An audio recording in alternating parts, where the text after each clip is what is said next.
মেশিনের মধ্যে স্লট চারটা কেন? এই ওই পাশে দুইটা। এবার যদি প্যারালালে চিন্তা করি, এটা হলো এই বিডিকিউ পুলি হলো এই যে নিচের পজিটিভ ফিডার আছে তার উপরের যে পুলি তার প্যারালাল, আর এই যে পাশে যেটা আছে সেটা এটারও নিচে, তার মানে এটা হলো নিচেরটার প্যারালাল। তাহলে এই দুইটা হলো নিচেরটার জন্য আর এই উপরের দুইটা হলো এর উপরেরটার জন্য। তাহলে কেন এরকম, কেন কি কারণে চারটা?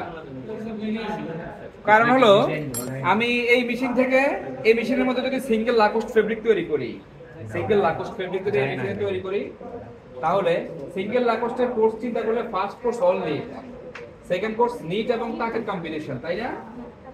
টাকের কম্বিনেশন না? তাহলে এই ফিডার থেকে এই পজিটিভ ফিডার থেকে সুতা দিচ্ছে এই ফিডারে, আর এই ফিডার যে নিডলগুলোকে সুতা দিচ্ছে সেটা এই ক্যামের ফিডার। তোমাদের কনসেন্ট্রেশন না থাকলে আমি এখানে স্টপ করে দিই। না পড়ো তো একার জন্য পড়াবে। এটা হলো ফিডার, এই ফিডারের নিচে যে ক্যাম আছে এখানে সব নিট ক্যাম, আর এই ফিডারের নিচে যে ক্যাম আছে সেটার মধ্যে নিট এবং টাক ক্যামের কম্বিনেশন।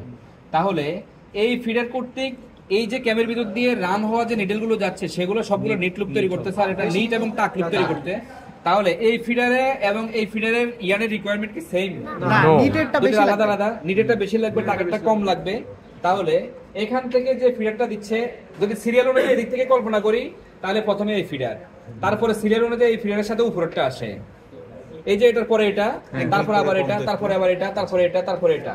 তাহলে এই ফিডার থেকে যাচ্ছে নিট এবং টাকে, এই ফিডার থেকে যাচ্ছে অল নিটে। তাহলে এটাকে নিয়ন্ত্রণ করতেছি এটা থেকে, আর উপরটাকে নিয়ন্ত্রণ করতেছি এটা থেকে। দুইটা বিশিষ্ট বিডিকিউ পুলি লাগবে, দুইটাকে প্যারালাল দিলে হবে না।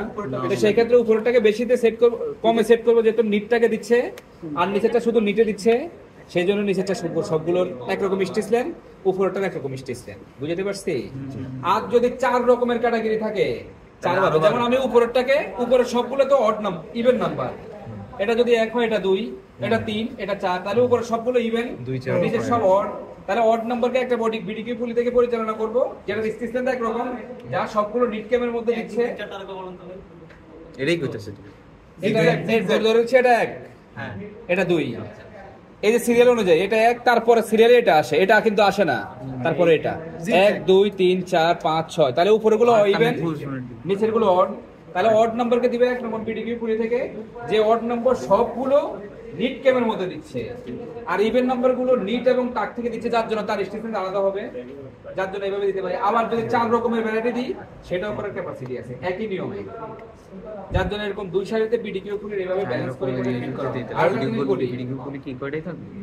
হ্যাঁ বলো, কোশ্চেন বলো। এই ফিনার অড নাম্বার আলাদা। একটা প্রশ্ন করবো, যদি হচ্ছে একটা ফিডার দিয়ে মনে করেন যে হচ্ছে মানে একই কোর্সের মধ্যে অনেকগুলো লুপ আছে, মানে অনেক টাইপের লুপ আছে, এই ক্ষেত্রে ওই মানে ফিডার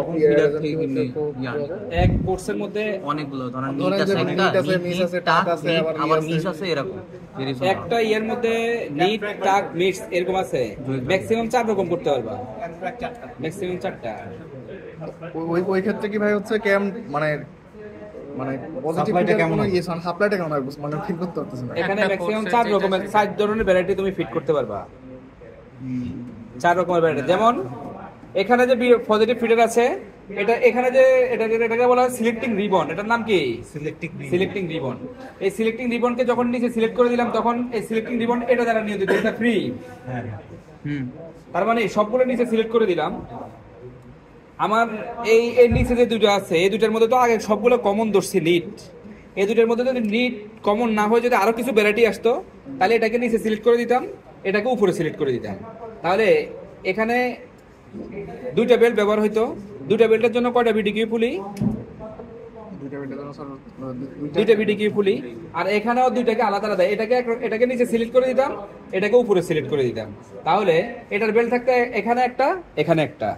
আমি বুঝাই দিচ্ছি, এই যে যেমন এই যে এই বিডিকিউ পুলিটা এখানে আছে, এটার নিচে সিলেক্ট করে দিলাম, এখন এটাকে যখন ঘুরাচ্ছি তখন এটা ড্রাইভ পাচ্ছে, কিন্তু এটা ফ্রি না। আবার এটাকে যদি এখানে যদি সিলেক্ট করে দিই, তাহলে নিচেরটা ফ্রি, উপরেরটা ড্রাইভ পাচ্ছে। তাহলে উপরেরটা যদি এটার উপর দিয়েও যদিও যায়, এটার উপর কোনো প্রভাব বিস্তার করবে না, কারণ এটাকে ফ্রি রাখছি। আবার এটা নিচেরটা ফ্রি, এটার উপর দিয়ে ঘুরলেও কিছু হবে না, কিন্তু এটাকে ঘুরলে নিয়ন্ত্রণ পাবে, মাথার উপর দিয়ে যাচ্ছে।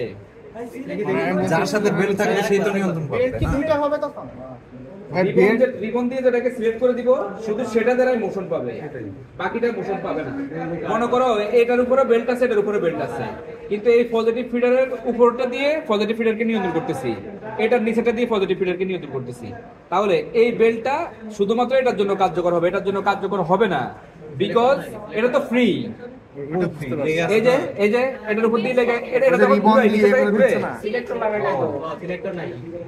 আবার যখন এটার উপর দিয়ে বেল্টটা যাবে তখন ওই বেল্টটা এটাকে নিয়ন্ত্রণ করবে না, কারণ এটা সিলেকশন আছে উপরটা, এটা আছে নিচেরটা। তাহলে এটার উপর দিয়ে যাবে বাট এটাকে নিয়ন্ত্রণ করবে, এটা তো ফ্রি। এই যে আচ্ছা ভাই, এখান থেকে যে পজিটিভ ফিডার যে সুতাটা যাচ্ছে, আগে মানে ভুলে গেছি, এটা মনে হয় নিটিং মানে বলছে, এই সুতা কি এখানে যে ফিডার আছে সেই ফিডারে যাচ্ছে না? ফিডারে যাচ্ছে। এখন মনে করেন যে এই যে এখানে যে ফিডারটা আছে ওই ফিডারটা দিয়ে কখনো নেট লুপ তৈরি হচ্ছে, কখনো টাক লুপ তৈরি হচ্ছে। এই ক্ষেত্রে কখনো নেট লুপ কখনো টাক লুপ বলতে একই করছে, মানে একটা ফিডার দিয়ে ওই ফিডারের সুতাটা দিয়ে কখনো নেট লুপ তৈরি হচ্ছে, কখনো টাক লুপ তৈরি হচ্ছে। এই ক্ষেত্রে কন্ট্রোল করবো কিভাবে? সেটা তো বললাম, মানে সেটা ওই তো স্পিডটা বললাম। বুঝতে যাচ্ছে, স্পিডটা কেমন স্পিড দিলে আমি বলতেছি সময় কেমন ছাড়বে, টাকের সময় কেমন ছাড়বে।